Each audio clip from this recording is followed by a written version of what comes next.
Ticket ಕೊಟ್ಟರೆ ನಾನು ವಾರಣಾಸಿ ಕ್ಷೇತ್ರದಲ್ಲಿ ಸ್ಪರ್ಧಿಸುತ್ತೇನೆ, ಅನುಮತಿ ನೀಡಿದರೆ ಮೋದಿ ವಿರುದ್ಧ ಅಖಾಡಕ್ಕಿಳಿಯುತ್ತೇನೆ ಅಂತ ಹೇಳಿ ಕಾಂಗ್ರೆಸ್ ಸಂಸದೀಯ ನಾಯಕ ಮಲ್ಲಿಕಾರ್ಜುನ ಖರ್ಗೆ ಹೇಳಿಕೆಯನ್ನ ಕೊಟ್ಟಿದ್ದಾರೆ.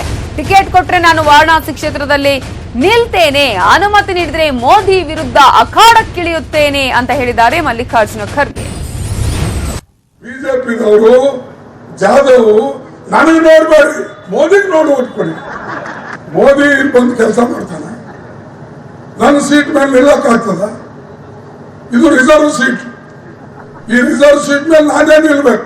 ಇನ್ನೂ ನೀವೆಲ್ಲರೂ ಪರ್ಮಿಷನ್ ಕೊಟ್ರೆ, ಗುಲಾಂ ನಬಿ ಆಜಾದ್ ಟಿಕೆಟ್ ಕೊಟ್ರೆ ನಾವು ವಾರಾಣಸಿಗೆ ಹೋಗಿ ನಿಲ್ತೀವಿ. ನಾನು ಕಟ್ಟ ಬಿಜೆಪಿ ಕಾರ್ಯಕರ್ತ, ಪಕ್ಷ ನನ್ನ ತಾಯಿ ಇದ್ದಂತೆ. ಈಶ್ವರಪ್ಪ ರೇವಣ್ಣಗೆ ತಾಯಿಯ ಮಹತ್ವ ಗೊತ್ತಿಲ್ಲ ಅಂತ ಹೇಳಿ ಈಶ್ವರಪ್ಪ ತಿರುಗೇಟನ್ನ ಕೊಟ್ಟಿದ್ದಾರೆ. ಒಳಗಡೆ ಸಿಟ್ಟಿದೆ. ಯಾತಕ್ಕೆ ಈ ರಾಜ್ಯದಲ್ಲಿ ಕುರುಬ ಸಮಾಜಕ್ಕೆ ಒಂದು ಸೀಟ್ ಕೊಟ್ಟಿಲ್ಲ, ಅದು ಅವರಿಗೆ ಸಿಟ್ಟೈತು. ಒಳಗಡೆ ಇದು ಮುಗಿಸ್ಲೇಬೇಕು ಅನ್ನೋದು ಒಂದು ಸಿಟ್ಟಿದೆ ಅಂತ ಕಾಣುತ್ತೆ. ರಾಜಕೀಯವಾಗಿ ಒಂದು ಸಮಾಜನ ಯಾವ ರೀತಿ ಕಾಣ್ತಾರೆ ಅನ್ನೋದು ನೀವು ಅರ್ಥ ಮಾಡ್ಕೋಬೇಕು. ಯಾಕೆಂದ್ರೆ ಇದು ಹೇಳ್ಬೇಕಾದ್ರೆ ಉದ್ದೇಶ ಹಿಂದ್ಗಡೆ ಒಂದು ಮರ್ಮ ಇದೆ. ಯಾವ ಮರ್ಮ ಅನ್ನೋದು ನಾನು ಇವತ್ತು ಹೇಳಲ್ಲ, ಟೈಮ್ ಬಂದಾಗ ಹೇಳ್ತೀನಿ. ಈಶ್ವರಪ್ಪನವ್ರದ್ದು ಇನ್ನೊಂದು ಗುರಿ ಇದೆ. 2013 ಅವರು ಸೋಲಿಸಿದ್ದು ಯಾರು ಅನ್ನೋದು ಅವ್ರಿಗೆ ಗೊತ್ತಿದೆ. ಅದು ಒಂದು ಒಳಗಡೆ ಇಟ್ಕೊಂಡವ್ರೆ ಅಂತ ಕಾಣುತ್ತೀವೆಲ್ಲ ಹೇಳ್ಬೇಕಾದ್ರೆ.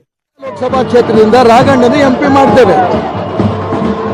ರೇವಣ್ಣನಿಗೆ ತಾಯಿ ಮಹತ್ವ ಗೊತ್ತಿಲ್ಲ. ಭಾರತೀಯ ಜನತಾ ಪಾರ್ಟಿ ಕಾರ್ಯಕರ್ತ ನಾನು. ತಾಯಿ ಅಂತ ಪಾರ್ಟಿಯನ್ನು ಭಾವಿಸಿ ಭಾರತಾಂಬೆಯನ್ನ ಪ್ರಪಂಚದಲ್ಲಿ ಮೇಲೆತ್ತಬೇಕು ಅನ್ನೋ ಉದ್ದೇಶದಿಂದ ನರೇಂದ್ರ ಮೋದಿ ಪ್ರಧಾನಮಂತ್ರಿ ಮಾಡಕ್ಕೆ ಹೊರಟಿದ್ದೇವೆ. ಅವರಿಗೆ ರೇವಣ್ಣ, ಕುಮಾರಸ್ವಾಮಿ ಅವರು ಶಿವಕುಮಾರ್ ಸೋಲಿಸೋದು, ಶಿವಕುಮಾರ್ ಅವರು ರೇವಣ್ಣ ಕುಮಾರಸ್ವಾಮಿ ಸೋಲಿಸೋದು, ಒಂದೇ ಪಾರ್ಟಿಗಿದ್ದು ಮೈತ್ರಿ ಸರ್ಕಾರದಲ್ಲಿದ್ದು ಒಬ್ಬರಿಗೂ